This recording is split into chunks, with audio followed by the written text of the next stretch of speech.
are paying for the controlling interest would be 120,000. The other cases, we will place the 120,000 under the controlling interest column. And as I've mentioned before, that the two items that you'd normally be able to get first from the problem would be the consideration and the fair value of the net assets. And for case number 5, the fair value of the net assets of the subsidiary is also at 120,000. So case number 5 class is very similar to case number 1, wherein consideration paid and the fair value of the net assets is at 120,000. Other information that is provided in the problem is that the 120,000 we have paid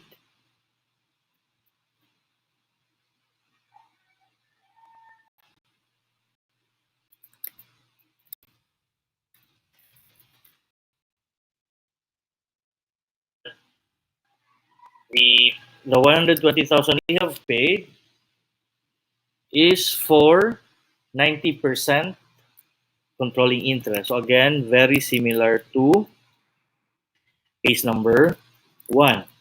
Now we already have the consideration paid class and the fair value of the net assets. And as I've told you earlier, after filling in the consideration paid and the fair value of the net assets, I want you to complete first the second row. Because once you already have the fair value of the net assets, there's really no challenge already. There should be no difficulty for you to complete the second row. Because our task would be to simply apportion the fair value of the net assets between the controlling interest and the non-controlling interest based on their respective percentage shares.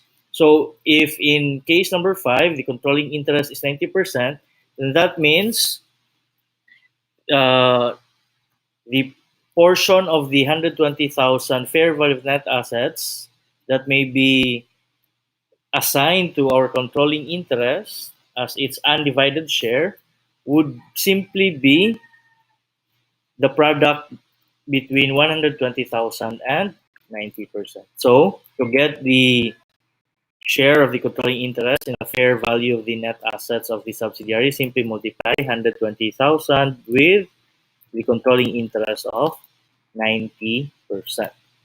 And then the complement would simply be the 9%. So either simply get the difference between 120,000 and 108,000 or multiply the 120,000 with the non-controlling interest of 10%. So you would get the share of the non-controlling interest in the fair value of the net assets of the subsidiary is 12,000. Okay. Next would be to check if the problem gives you the fair value of the NCI. Okay, so at this point, it's understandable if you'll be confused between the fair value of the NCI and the share of the NCI in the fair value of the net assets. So when I say fair value of NCI class, this is the perceived value or the value that we believe that is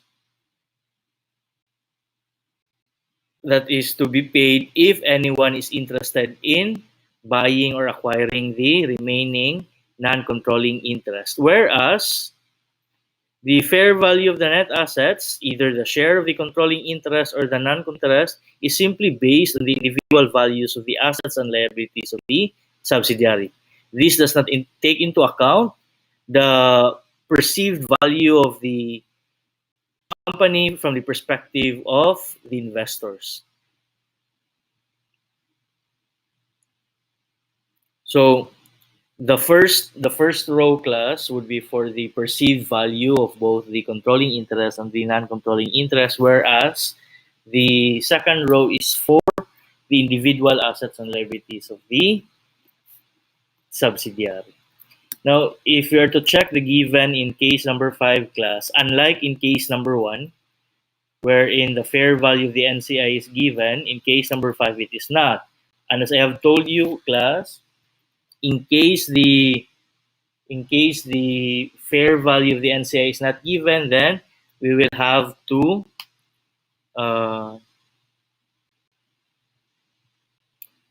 compute or determine the presumed fair value using ratio and proportion.